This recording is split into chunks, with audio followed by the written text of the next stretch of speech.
मध्य प्रदेश की आर्थिक राजधानी इंदौर के आरटीओ विभाग द्वारा ऑनलाइन सिस्टम के साथ ही कई नियमों में फेरबदल किया जा रहा है और इन तमाम नियमों को लेकर जन प्रकाशन द्वारा आरटीओ विभाग के वरिष्ठ अधिकारी से खास चर्चा की गई है, जिन्होंने नियमों को लेकर बताया कि यदि वाहन चालक तमाम नियमों के अनुसार वाहन चलाए तो सड़क दुर्घटना से लेकर यातायात तक सुचारू रूप से संचालित हो। यह जन प्रकाशन चैनल से खास चर्चा में उन्होंने बताया है। मध्य प्रदेश में सड़क सुरक्षा को लेकर कई तरह के नियम कायदे आरटीओ विभाग हमेशा बनाता है। इसी के चलते हमारे साथ एक आरटीओ अधिकारी हैं जिनसे हम चर्चा करेंगे किस तरीके से इन नियमों का सड़कों पर पालन करना होता है। सर, जन प्रकाशन में आपका स्वागत है। सर, किस तरीके से ये आरटीओ विभाग काम कर रहा है, सर बताएंगे। धन्यवाद। परिवहन विभाग जो है सड़क सुरक्षा की दृष्टि से इंदौर शहर में जो ट्रैफिक पुलिस से जो चालान बनते हैं ट्रैफिक सिग्नल वायलेशन के या मोबाइल पे बात करने के या ड्रंकन ड्राइविंग के या रेश ड्राइविंग के, तो सूचना मिलते से ही हम लोग एक नोटिस भेजकर और फिर उसका स्पष्टीकरण नहीं आता है तो हम उसका लाइसेंस सस्पेंड करते हैं। अभी हमने एक और चीज़ करी है कि अब यह निर्णय लिया गया है कि जो हैबिचुअल ऑफेंडर्स हैं, मतलब कोई 2 या 2 से अधिक जो सिग्नल वायलेशन करते हैं या कोई और चालान बनते हैं, तो हमेशा के लिए उनका लाइसेंस निरस्त करने का भी निर्णय लिया गया है। तो इस तरह से जो है परिवहन विभाग ट्रैफिक पुलिस के साथ मिलकर काम कर रहा है।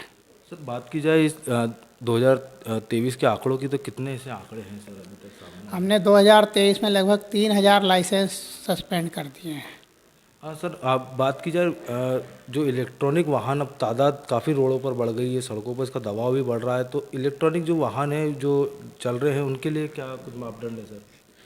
हाँ, वैसे ई रिक्शा को वैसे तो प्रमोट किया जा रहा है, लेकिन जो इलेक्ट्रॉनिक वाहन हैं, अगर आप ई रिक्शा की बात कर रहे हैं, क्योंकि दूसरे जो कार्स वगैरह हैं प्राइवेट, तो उनको तो प्रमोट किया जा रहा है, उनसे तो कोई दिक्कत नहीं है, वो तो पर्यावरण के लिए जो है वो अनुकूल ही हैं।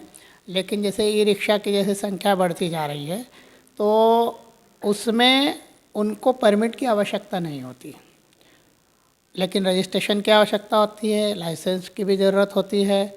तो अभी तक इनके लिए जो है रेगुलराइज करने के लिए अभी कोई बात चल रही है और सड़क सुरक्षा की बैठक में भी इस पर निर्णय लिया जाएगा और अभी सर्वे भी चल रहा है कि किन क्षेत्रों में किस तरह से ई रिक्शा को चलने चाहिए। तो वो ई रिक्शा रजिस्ट्रेशन के लिए आवेदन भी करते हैं कि हमें इस रूट पर चलना है, तो वो भी चीज़ है। हमने 51 रूट अभी तो तय किए हैं, लेकिन अभी इसकी समीक्षा की जा रही है, उसको किस तरह से रेगुलराइज करना है इस पर काम चल रहा है। सर, तीसरा प्रश्न ये सर कि जो नंबर प्लेट को लेकर काफ़ी भ्रामक जानकारियाँ फैलती है, नंबर प्लेट को लेकर क्या नियम कायदे सर अभी कैंसिल किए गए कुछ नंबर प्लेट जो 2011 के बाद इस तरीके से प्रमोट हुए थे उनको? हाँ, वास्तव में मोटर व्हीकल एक्ट में HSRP यानी कि हाई सिक्योरिटी रजिस्ट्रेशन प्लेट लगाने का नियम है। हाई सिक्योरिटी रजिस्ट्रेशन प्लेट में नंबर उभरे हुए होते हैं और वो स्नैप लॉक फिटिंग से लगती है, यानी कि एक बार प्लेट लग जाने के बाद उसको निकालना बहुत मुश्किल है, वो सिर्फ टूट कर ही निकलेगी। तो बीच में जो एक कंपनी थी उसका ठेका जो डिफ़ॉल्टर हो गई थी, ख़त्म हो गया था। तो अब ये जो निर्देश आए हैं कि 1 अप्रैल 2019 के पहले कि जितनी गाड़ियां हैं जिनमें HSRP भी नहीं लगी हुई है, तो उनको चाहे 2 व्हीलर हो, 4 व्हीलर हो, चाहे शासकीय वाहन हो, उनको HSRP लगाना अनिवार्य किया गया है। और पहले ये तारीख जो है डेडलाइन 15 दिसंबर थी, लेकिन अब यह जो है 15 जनवरी कर दी गई है। अब आरटीओ ऑफिस से भी इसकी सब सूचना दी जा रही है, मीडिया में भी प्रकाशित किया जा रहा है, इलेक्ट्रॉनिक मीडिया में भी, कि अब आगे से आरटीओ ऑफिस में जो काम होंगे वो HSRP का अगर आपने आवेदन किया होगा या लगवा ली होगी तभी आरटीओ ऑफिस में उसका काम होगा, अदरवाइज़ उसका काम भी रोक दिया जाएगा।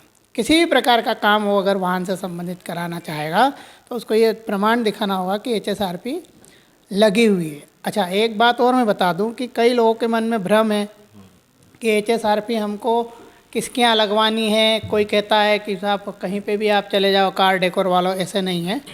HSRP के लिए ऑनलाइन आवेदन होगा और ऑनलाइन आवेदन की वेबसाइट भी है जो society of Indian automobile manufacturers की साइट है siam.in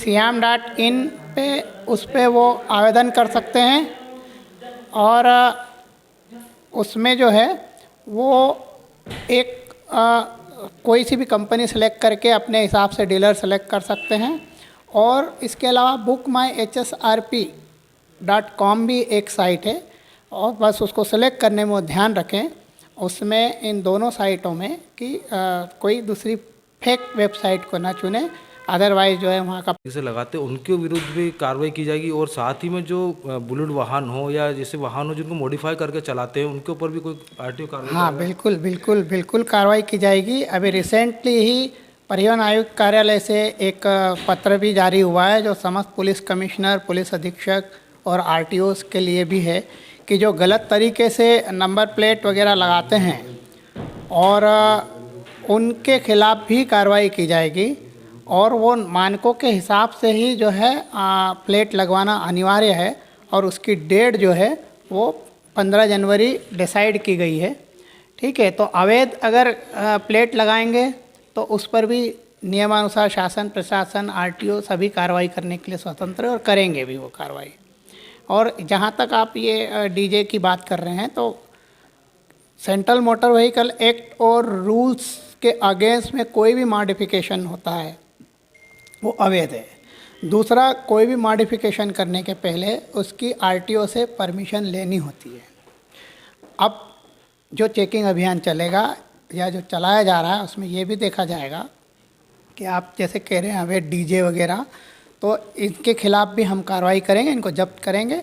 और दूसरा जो है जो फैब्रिकेटर्स हैं उनकी भी हम जानकारी लेंगे कि ये कौन बना के दे रहे हैं जो आरटीओ की परमिशन के बिना इनके उसमें मॉडिफिकेशन कर रहे हैं। इसके लिए हम पुलिस का और प्रशासन का भी सहयोग लेंगे। ये थे हमारे साथ आरटीओ अधिकारी जिनका साफ तौर पर कहना है कि आरटीओ नियम विरुद्ध जो भी काम करेगा उस पर सख्त कार्रवाई की जाएगी। जनप्रकाशन से चंकी वाजपेयी।